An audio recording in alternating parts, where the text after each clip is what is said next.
fish that you're hunting, you have to study its movements, see what it's doing. So it's nice to have that form of presence, because I find it a little harder to reach that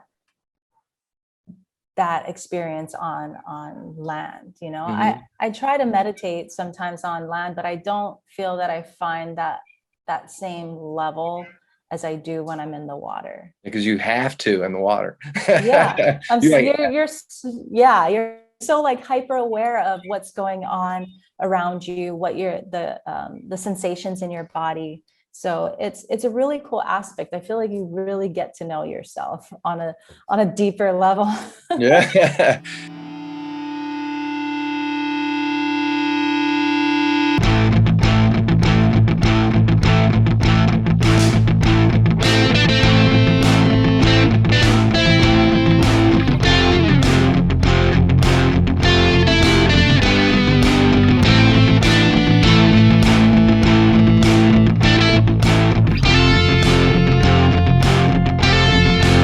What's up, guys? This is an interview with Enchante. She is a free dive instructor and competitor.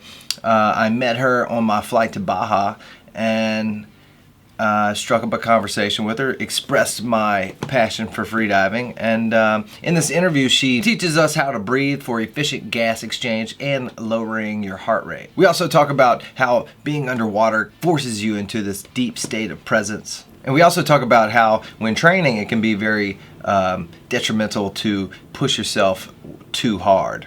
This episode is sponsored by the like button. So when you get a second, reach on down there and click that like button. And while you're down there, you might as well hit subscribe, maybe hit the bell, and keep up with my content. If you're interested in learning more about breath and you're in the Florida area, check the link below. I'll be teaching some workshops there this coming week. And so make sure to keep up with me on Instagram. I'm going to kind of post a little bit about my story and where we're going to be teaching in Florida. And also check my Linktree link where you can sign up for workshop. Thanks for watching, guys, and enjoy. I like your Instagram's Enchanted Dive. That's a good name. Oh yeah. Cool. well, because Enchante is kind of like enchanted to meet you or nice to meet you. So. Oh, that's what it is. Okay, gotcha. Mm-hmm. Yeah. Very cool. Well, cool. Well, thanks for doing this. Just for the people watching, it's pretty awesome. I was on a trip recently in February, and I saw you walking around, and I saw your hat, and it had freediving on it. And I was like, "Look, I'm obsessed with freediving. I wish I lived closer to water so I could freedive all the time." And to be honest with you, freediving is kind of what made me, I basically got into yoga and jujitsu, and I just really wanted to kind of learning to push myself a little harder. And I got into breath work to kind of help me try and, as you get older, you want to be able to have like that little edge. And but I got into freediving. I got obsessed. I mean, I don't know. I can't even explain it. So I saw you on that trip in Mexico, and then I ended up doing some diving. And while I was diving, I remember being underwater and looking up and just being like, why? You would think I would be like stressed or something, like freaking out a little bit. But I felt like just comfortable and like, it felt so natural. Maybe we can start by talking about that. Like, why do you think people feel so natural deep under the water like that? Well, I think first of all, it's something that our ancestors have been doing for hundreds and hundreds of years. So it's actually in our innate abilities. And I think from an evolutionary standpoint that we've kind of come from the water. Also, that has to go with our mammalian diving reflex. That the mammalian diving reflex, if you don't know what it is, also called the MDR. It's a set of responses that humans and other marine animals have. And this allows us to hold our breath longer. It's like activated when our faces are cold, such as when we submerge them in water or when we hold our breath. So that allows us to manage and tolerate lower levels of oxygen. And that overrides our basic homeostatic responses, the ones that we experience when we're on dry land. So that I think is one reason. Also, I think the water is absolutely healing, and it's very calming, especially when you're under there. There's a very peaceful, calming effect, almost meditative. I think also because you have experience with breath work, that you might feel a little more comfortable in the water, because there are some people who are a little less comfortable, who kind of tend to panic a little more. But you know, if we really get it in tuned with our body's natural abilities, that's then has to go with why you might actually feel really comfortable in the water. That reminds me, because when I did do some free dive training, I had already been doing yoga for probably 10 years or so. It's like 12 or 13 now. But and I think that was why, like, I was one of the ones that could hold my breath a little longer than most of the, I mean, this is like a beginner's class, so it's not special. But even my instructor like made a comment. He almost made a kind of a snarky comment to me, like almost, he was just like, yeah, you can hold your breath or something. I don't remember exactly what it was, but it was pretty funny. I took it as a compliment. Yeah, I mean, you probably have some natural ability that goes along with previous training that you've had. And I think a lot of yoga ties into freediving, that whole mentality, focusing on the breath, because the breath has a lot to do. Like being able to breathe properly translates to being able to hold your breath more efficiently and longer, and being comfortable with that. Yeah, being able to just let go and just be and kind of relax. Right? Because, like, I mean, that's my favorite way of saying it, just be. Don't try to do anything. And that's what I use. I say that a lot in my meditation classes that I do. But a friend of mine on that trip that I met you on, when in the workshop, I met another guy that was like a dive master. He had all I mean, he's like an open water swimmer. He does all this stuff. And one of the things he said that was really cool was like talking about meditation and breath work and being able to get deeper. He said it a little better, but he said basically, like, just like in free diving, I realized that I could go deeper the more I was able to just relax and let go, something along those lines, so it makes sense. So it's like the deeper you can go free dive, and it's a state of like letting go and be. That's like the hardest thing for us to do as humans, is to let go and to just not be in a state of stress, because we're all, that's a huge issue these days. So about you, you are from Hawaii, right? Yes, I was born and raised on Oahu, Hawaii. Grew up there my whole life, moved away after high school, lived in California for a few years, and then lived in Puerto Rico for about 6 years. And I moved back to Hawaii in 2017. And that's actually when I took my first freediving course. And I absolutely fell in love with it and kind of never looked back since then. Gotcha. Was there any specific details, like what can you explain that made you fall in love with it so much? Well, I had done some shallower freediving, living in Puerto Rico, working off of the boats, and also just learning how to fish with a pole spear. And just being able to be down in the water with these marine animals actually was really, really cool. I think that's kind of what was the foundation of my relationship with freediving, going down with these southern stingrays, these sea turtles, nurse sharks, and being able to share the water with these marine animals and realizing how calm and peaceful it was. And there would be times that, this might sound kind of crazy, but I'd be like, wow, these fish are sometimes like better company than people.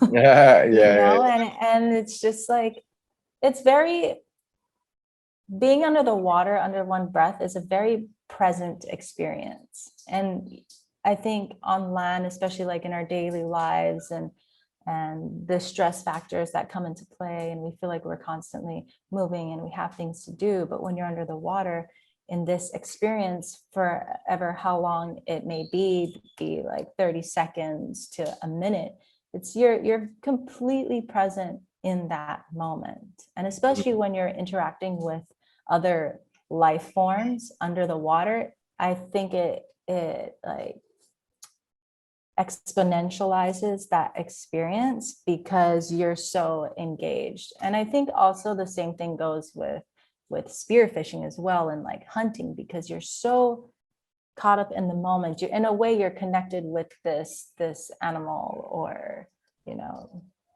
even if it's fish that you're hunting, you have to study its movements, see what it's doing. So it's nice to have that form of presence, because I find it a little harder to reach that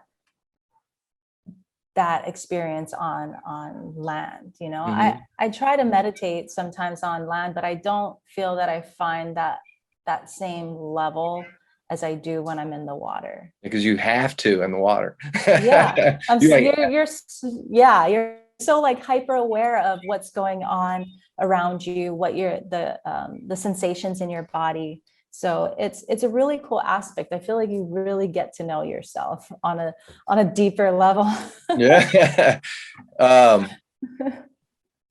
Yeah, that's kind of part of like the flow state, Yeah. getting into flow.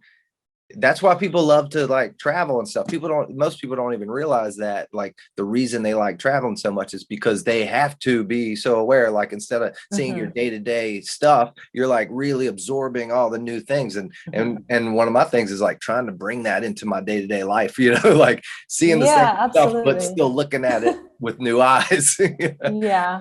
That's like the challenge. That's a big challenge. But it's like, how can we do that in our daily lives? Like, take that aspect of that experience that we have when we're traveling, like the novelty of life, because that also like stimulates neurogenesis and the strengthening of like new neurological pathways and all that kind of stuff. Yeah, exactly. So I look into, I'm obsessed with the flow state and whatnot, but I actually hadn't heard that term neurogenesis. Is there a way you can explain that a little more? Neurogenesis would just be the creation of and proliferation of new neurons and creating new pathways. Well, I never heard it called neurogenesis, and I love that because it's a new word for me. But the way it was described to me in the book Mind Body Mastery by I forgot his name, it'll come to me, but he describes it like your brain is a forest, right? And you got different trails, and like you got to beat down those trails. So like our walking trail, like we don't even think about it. So it's this wide pathway. We just go right through it. But when we want to do something new, we have to kind of like knock the weeds out of the way, walk over it a couple times. And I just thought that was a really good explanation. So it sounds like the same kind of idea, right? Neurogenesis. Yeah, absolutely. I mean, neurogenesis is basically creating new pathways. And then the more you do it, something like a new skill, you have to do it more often, the more you strengthen those pathways. So it's really cool that goes along with the whole idea of like neuroplasticity. And I think a lot of novel experiences kind of help to increase neuroplasticity. And the gray matter, right? Helps you build more gray matter. Yeah, very cool. So I hear dogs in the background. Where are you? I'm in Tulum, Mexico right now. That's right. I knew you were in Mexico. Yeah. Awesome. Living the dream, traveling and teaching. Yeah. Came to Mexico to do some diving, some training, and then I'll be heading to Florida to teach a course in the Keys. Also assisting a course with another instructor, and then heading off to the Bahamas for the vertical blue competition. Ooh. So, yeah. I am going to because I will be there for a week, or 2 weekends. So if I need to rent a car and come do some diving with you, that'd be amazing. Yeah, that would be awesome. I think we could work something out. So since we're on that, maybe you can give me an idea of what I can do to improve my breathing, my breath holds, you know. I mean, I Your teach breath breath work, holds. so we do it like I literally just taught this morning, and we do Uh-huh. similar to the Wim Hof method, but we only hold our breath for like a minute, maybe 2 minutes every now and then. Okay. But I actually, okay, so most of the breathing I do is more like what's called Bastrika, which is breath of fire. And then we also Okay. do some circular breathing. So that all involves like a good Like bit a hard, aggressive type of yeah, more aggressive. And breathing. so I know that we should probably be breathing a lot slower when it comes to training for a breath hold, right? Absolutely, because when considering the breath holds, we want to focus on being as relaxed as possible, lowering our heart rate. Because if you think about it, the lower our heart rate is, the less oxygen that we're burning, and then the less CO2 we're creating, and therefore that allows us to have a longer breath hold. So when we're doing our breathe up, for example, we also call it a ventilation.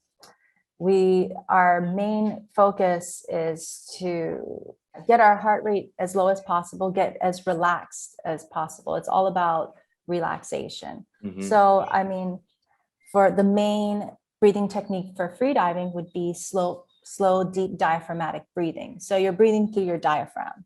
Okay. And the reason that we want to breathe with our diaphragm is because 2/3 of our blood vessels and capillaries are located in that lower 1/3 part of our lungs.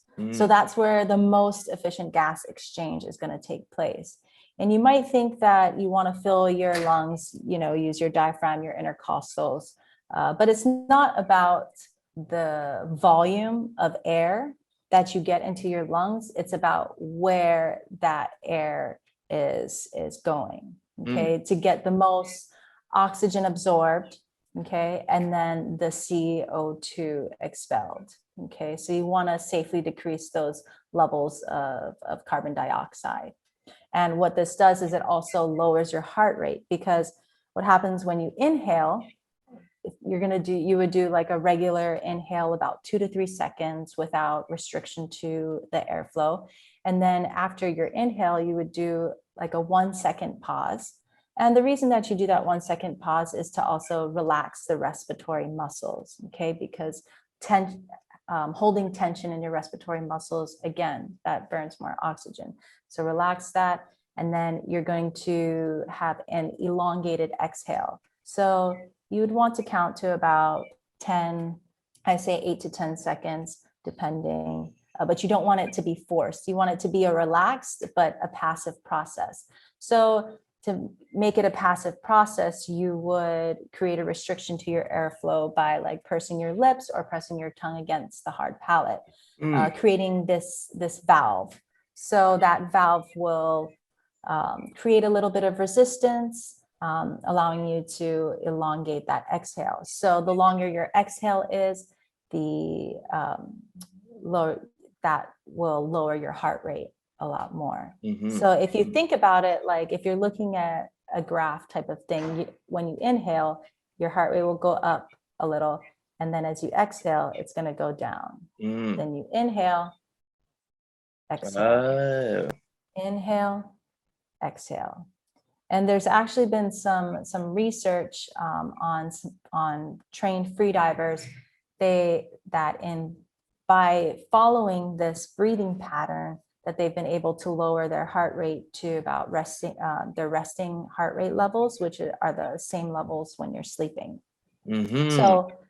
So this type of breathing allows for efficient gas exchange with minimum effort, because breathing with your diaphragm, again, allows for the most oxygen to be absorbed with CO2 expelled. It lowers your heart rate. So the lower your heart rate is, the less oxygen you're consuming. So that's providing you more oxygen for your dive.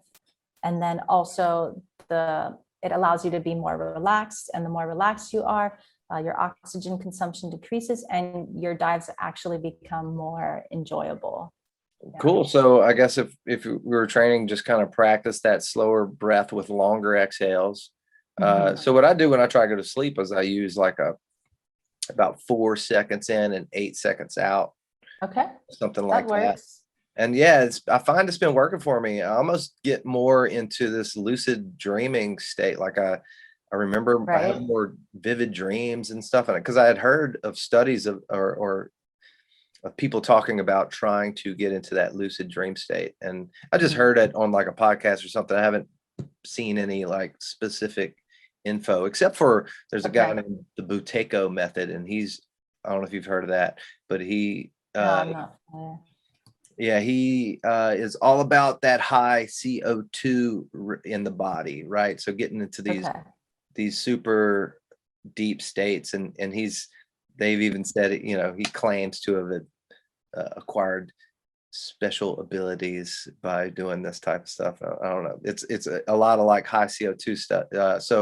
But a lot of long exhales and a lot of breath hold kind of training Mhm. kind of stuff. So, Okay. which is supposed to be really good. In fact, I incorporated breath holds into my yoga practice. Oh, really? I call it retention flow. So I get everybody, it's just a, Retention flow. I like that. yeah, it's a pretty common, you know, practice, the basic flow practice, which I love. And so Mhm. I just have them, you know, go as far as they can, like, you know, warrior one, and then go through the flow, all holding the breath. So Oh, wow. yeah, it's actually pretty How cool. and how is that? That sounds kind of intense. Yeah, it is. It is. I should probably make some videos and probably you know, what do you want to call it? Trademark it. Yeah, absolutely. Hey, if we meet up in Florida, I would love Try it. if you could show me some, yeah, to try it. Yeah. Absolutely. My favorite, which I probably should make a video about it because I've been teaching, I call my practice trifecta. So, but I incorporate the breath hold, so the retention flow. It could Okay. really be a separate thing. So you could just do like retention flow, that just incorporating breath holds through a few Mhm. movements in the practice. But trifecta is this is really interesting. So um, yoga is basically asanas, right? So asanas are movements, Mhm. and there's the Patanjali came up with like the eightfold path to human progression, or towards it, to enlightenment. And the first two are the yamas and niyamas, which are basically laws of like how to live a less turbulent life, or how to not Mhm. make other people's lives turbulent, you know, like that. So Yeah. kind of like the 10 commandments, right? Or something like that, but there's 12 of them, right? And so then after that, you got asanas, which is basically preparing your body for the increased amount of energy of pranayama, which is breath work, and Mhm. then this meditation. So trifecta is the asanas, the pranayama, then the meditation. So it's, yeah. So Yeah. that's, So you're putting those all into one. yeah, trying to, yeah, yeah. So Yeah. yeah, and it's helping make people more aware of that, you know. Mhm. So yeah, I think Dan Brule kind of said breath work is the new yoga. You know, it's almost like society in general. It's like Mhm. yoga's gotten more popular, so a lot of people are doing yoga, but now it's time for the next phase, which is pranayama. So that you got these dives coming up. When did you decide to get competitive with it? So I took my first course and I was super fascinated and I just wanted to keep going. I was excited learning about freediving because what I had been doing, you just kind of do it. I didn't really understand the technical aspect of it or the safety aspect, or realize that these physiological processes were happening in the body. And when you actually learn about the physiological process that's taking place, you become more in tune. Understand why you're feeling a certain way or why certain things are happening. And I thought that was really cool. Kept going with it.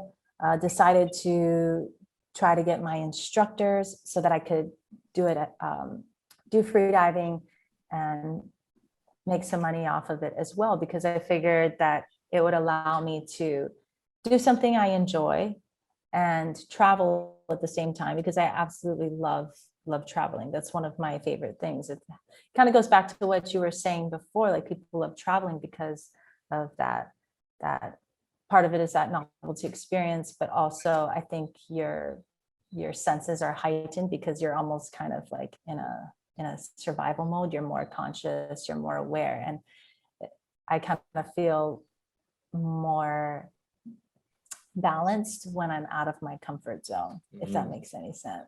Yeah, no, I mean, but Strangely that's enough. why, I think there's the Buddha would say, be like a baby, so it's like Mhm, trying to be in that childlike state, like everything's new, mhm. it's like trying to find that, Yeah. and that's why people love traveling, because it forces them to be extreme. They're like, I don't know why I Mhm. never feel this way, and they can't understand it. Right? Yeah. But that's what, Especially when you create, yeah, especially when you create a life of routine and everything's the same. You always know what to expect. It's kind of nice to not know in a way. I yeah. mean, it's scary for a lot of, it's scary, but exciting at the same time. But sorry, I went off a little on a tangent. I want you to go on a tangent. No, but so about what you were just talking about, you were saying from doing it, you started realizing you were more sensitive to the world Mhm, around you, or understanding. It's almost like you develop a little more like body intelligence, right? So you learn to feel absolutely. more, you get more intuitive, or I Mhm. think. Yeah, Uh, absolutely. And I think like getting to know not just your body, but also your mind, because the psychological aspect of it is huge. Like once you realize what you're physically capable of, it then becomes this psychological battle, not necessarily battle, but also just like you really get to know yourself. And it varies day to day, and it's also allowed me to translate a lot of those practices from freediving into my everyday life, especially in terms of the breathing and relaxation. So it's like being able to maintain a calm mental or emotional state in somewhat adverse situations. mhm. And in freediving, that's not being able to breathe, but you can translate to that into your everyday lifestyle. Anytime you feel stressed out, okay, how can I maintain this calm mental state even though I feel like stressed out? I feel all this tension, and breathing has a lot to do with that. And that is Um, one of our biggest stresses of our body, is to, do you know about that? Like the basically they did some studies with monkeys where they took the amygdalas mhm. out, and they Okay, and that's where, we process fear, the right? fear. So Yeah. yeah, so they weren't fearful of like anything. The only thing they were fearful of is when they puffed CO2 into their mouth and they freaked out. And it's Oh, basic, wow. yeah, from the study, basically what they found out is like the fear to take another breath is beyond any other fear. It's like ingrained in our cells, which is fascinating. Well, it's also kind of fascinating because most people think that breathing is an autonomic response for the body. And in a way, it is, but we also have a choice and we also can control that aspect of our life. It's not just autonomic. And that can make a huge difference in the way we live our lives, in to how we react to things. And also, it affects our health greatly, because the way you breathe affects how much oxygen is being circulated through the body, how much CO2 you're expelling, which is, that metabolic waste when you burn oxygen, um, and also how your heart works as well. So it's very, very interesting. But what I was saying before is, with so I'm going to go ahead and go on with to how I got into the competitive Oh freediving. yeah, I forgot about Sorry. that. I know, I told you I'm all about the tangents. Well, I was gonna, we can go back into that in 2 seconds. Okay, absolutely. I was gonna say, because you were talking about how freediving made you feel so much better in the day-to-day life, not only Mhm. enduring stressful situations, right? So you're learning to just be calm and cool in stressful situations. I mean, you're training yourself to deal with the ultimate stress of not being able to breathe. So any other stress is almost easy. And then also you're, what I'm fascinated with, and this is why I love jujitsu. This is why I love jujitsu and freediving are kind of like my two favorite Mhm. things, because we're tapping into, and breath work. Sorry, but we're tapping into these stored energies, and that's one of the things I'm kind of obsessed with is we don't work out the spleen is holding extra red blood cells and whatnot, and that's, so as the way I understand it, it's kind of, that's part of what's being released in our body when we have that gag reflex. So most people, we all live in such a comfortable society that we don't have to use these mechanisms, and so they're just kind of like atrophying, right? So, and that's probably another reason you feel so much better in day-to-day life, is because you're pushing your body to this edge, you know. I just thought that was fascinating. Yeah. Oh yeah. Same thing with I think jujitsu. so. Like you learn to fight, and so I mean, I've trained so hard before where, like, you know, I'm like, I am not moving. And like I lay down on the mat, Yeah. and then somebody, an upper belt comes up. It's like, hey man, you want to go for another round? I'm like, of course, You're like, you know. sure. and then the next thing you know, you like have all this energy, and I'm like, where is this coming from? All of a sudden, it's like it's a fight or, you know, partly Yeah. a fight or flight response, like that stored energy that's being released. Because I felt like a complete rush once before. I remember feeling it go through my veins, and I'm just like, whoa. I'm like, and I was able to keep going. And Yeah. you know, you can fight for like 2 hours. Anyway, sorry. It's kind of amazing. No, it's really cool. It's kind of amazing what the body can do. And even though from a mental perspective, sometimes we think about it and we're like, oh, we're so tired, I can't do this. But then your body actually has all these crazy abilities. And the cool thing about jujitsu is like it's very like explosive movements too when you're grappling. But yeah, the body, and that's one of the things too about like freediving, for example, is the more you free dive and the more you train for it, and this goes with any other sport, you are actually able to change your physiology to be able to adapt to these situations better. And knowing that is pretty cool. You can change it however you want to change it, basically, you know, whether it's specific training regimens, diet, etc. But, you know, it's also fun being able to kind of experiment with that and see what works best for you, because in turn, everybody's physiology is different. Everybody reacts to things differently, and everybody's body responds or works. So it's interesting to take all this information and this knowledge from other people's experiences, you know, text, teachers, whatever, and then you apply that to yourself, and then you try it out. And sometimes things might work and sometimes things might not. But, you know, it's knowing the things that you just have to keep doing in order to achieve that. But then also, you know, what may be more relaxing for somebody isn't as relaxing for another person. But it's really cool. And I like seeing the product of everything that you put into that, the training, and different things that you can do. You know, the same thing goes with like bodybuilders and how you can basically like sculpt your body the way that you want to. You can change your physicality and your physiology. Yeah. So that's one of the reasons why I also enjoyed going forward with that, and getting into the competitive aspect of it was challenging myself and pushing my personal limits and seeing what I'm personally capable of.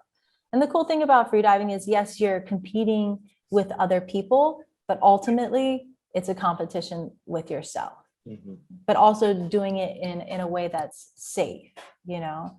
So, because I think sometimes when you get to the point where you're just pushing numbers, sometimes people aren't listening to their bodies as much as they should be, because they're concerned with this target depth, you know. And I think it shouldn't be about that. It's about, you know, increasing or progressing at a safe rate, listening to your body, and not getting ahead of yourself, because that when you get ahead of yourself, then that can actually delay the process, you know. So Yeah, I call it leaning, like to lean into your edge, like yeah. find that. Yeah. You can't like go too hard into it or hurt yourself. Yeah. Um, Yeah. so a good idea for a practice it would be just to breathe like that slower breath and then just try and hold, or do you have like a set kind of table? What do you mean, like a set table? Well, Or you like, could do that's typically like when you're doing your breathe up for your dives. And then, so you do a 2 to 3 second inhale, 1 second pause, and then a 8 or to 10 second exhale with restriction to airflow. So you want that elongated exhale. And then another 1 second pause at the trough of the exhalation. So again, that pause helps to relax those respiratory muscles so that you're not holding or creating any tension. And then before you were to do your dive or your breath hold, you would take your peak inhalation. And you think about that kind of in a segmented breathing. So our respiratory muscles, we have our diaphragm, which is the lower part. Okay, then we have our intercostals. Those are our chest muscles, expanding our chest outwards. Okay, and those are located between our rib cage. And then we have our accessory muscles, or our shoulder muscles. So when you do take your full peak inhalation, you would start with your diaphragm, then your intercostals, and then your chest. And you would kind of elongate your throat to get to pack your lungs with air. So okay. And but typically, if you're doing a static on land, especially for freedivers who are just starting out, it might feel uncomfortable and you might create a little more tension because most people aren't used to filling their lungs to that capacity. But again, these are muscles, so the more that you use it, the more flexible it will become, and that feeling of discomfort will start to subside. So yeah, I think doing that breathing pattern, and also even just practice segmented breathing. So you would breathe just with your diaphragm and stop until you feel when you start to feel your other muscles being engaged. Okay. So that's just so that you can identify the diaphragm. Okay. So, and that's the belly breathing that you would do, same belly breathing that you would do in yoga. And then pause, breathe with your intercostals, pause, and then exhale with just your intercostals, pause, and then exhale from your diaphragm. That's a good way to just identify your respiratory muscles. And a good way to imagine or visualize these kinds of breathing is to imagine that you're breathing in a white fog and it's filling up your lungs. So you can visualize that breath going into your lungs and filling them up. But for that slow, deep diaphragmatic breathing, the breathe up that I was talking about, that is, you're just breathing with your diaphragm. You're not engaging your chest muscles or your intercostals. And obviously, I've realized that when we're wearing a mask, you're usually breathing through the mouth, right? So it's all. Are we always that kind of standard? Just yeah. I guess you have to.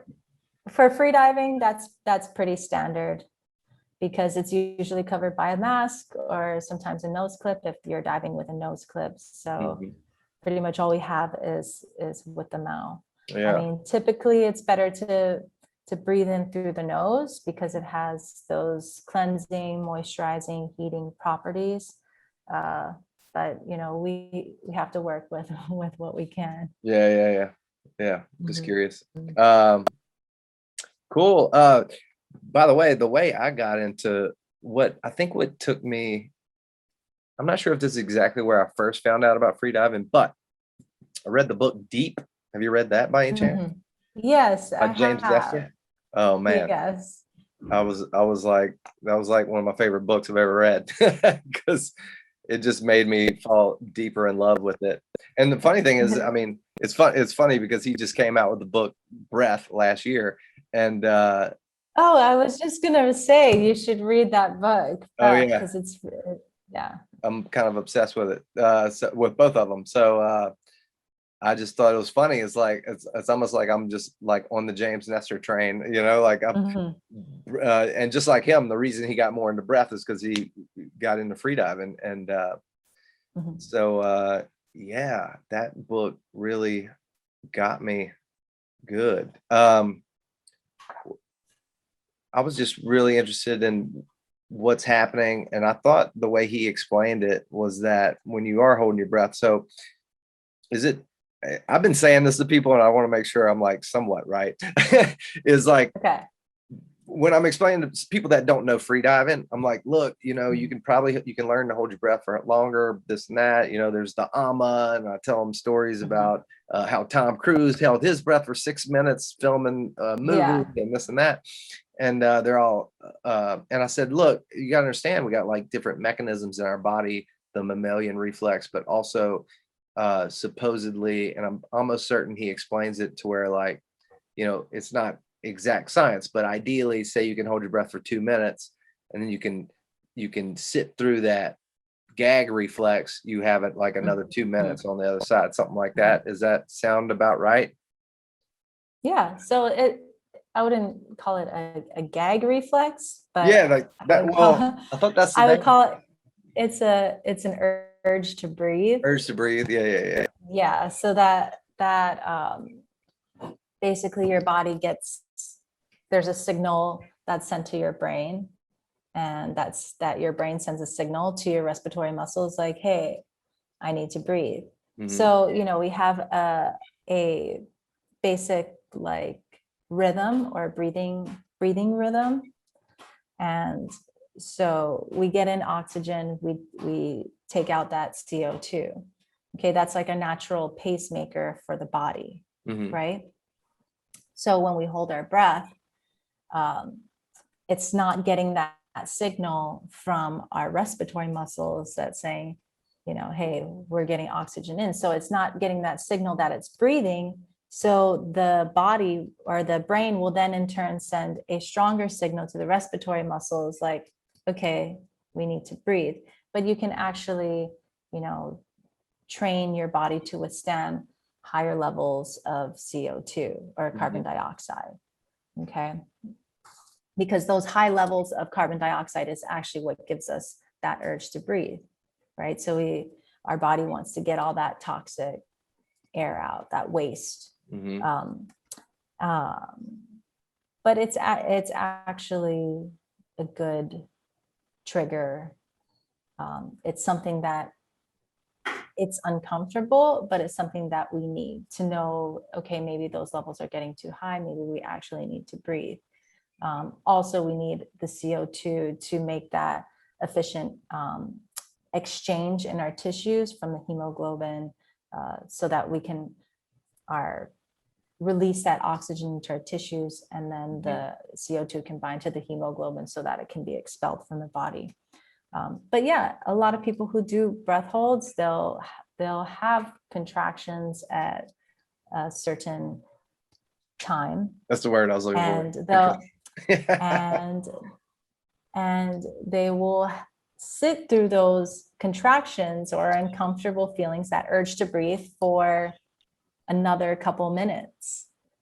And some people will even count their contractions Yeah, as they go along, that's what I was gonna because say. you'll notice, sorry, as Okay.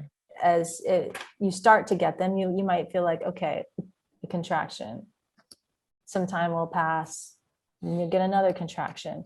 And then as the longer you hold your breath, the longer you hold through it, you'll notice they'll get more frequently, sometimes a little more intense. Mm-hmm, mm-hmm. So that's also where you're starting to gauge, get to know your body, where those levels are. But it's also knowing that it's just the CO2. Just because you have high levels of CO2 and it's giving you those contractions or urge to breathe, it doesn't necessarily mean that you have that you have depleted levels of oxygen.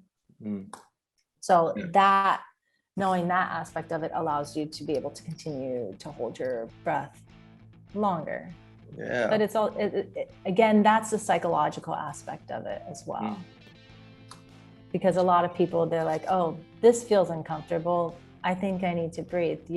You think that you don't have any oxygen. Mm-hmm. Yeah. That's like for an average person who's not used to diving or holding. Yeah. Yeah, the contractions. My the guy that I was talking about on my, in the same group, he was talking about that, like counting the contractions, right? So we did a little bit of that where we hold our breath and count our contractions. Cool. Well, I appreciate it. You have anything else you want to talk about or say?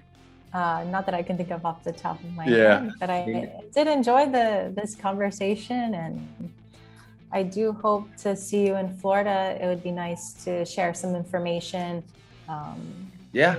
for freediving, and then also with some of the breath work that you work on. I'm also interested. Oh, cool. That'll be awesome. So we'll talk a little bit off camera about it, and and see if we can work something out. It'd be cool to make some content, some diving content. Yeah, absolutely. Make some videos for you or photos as well. So we'll talk again soon. Don't forget, this episode is sponsored by the like button. So reach on down there and click that like button. Maybe subscribe, hit the bell, all those things. And we'll see you in the next episode.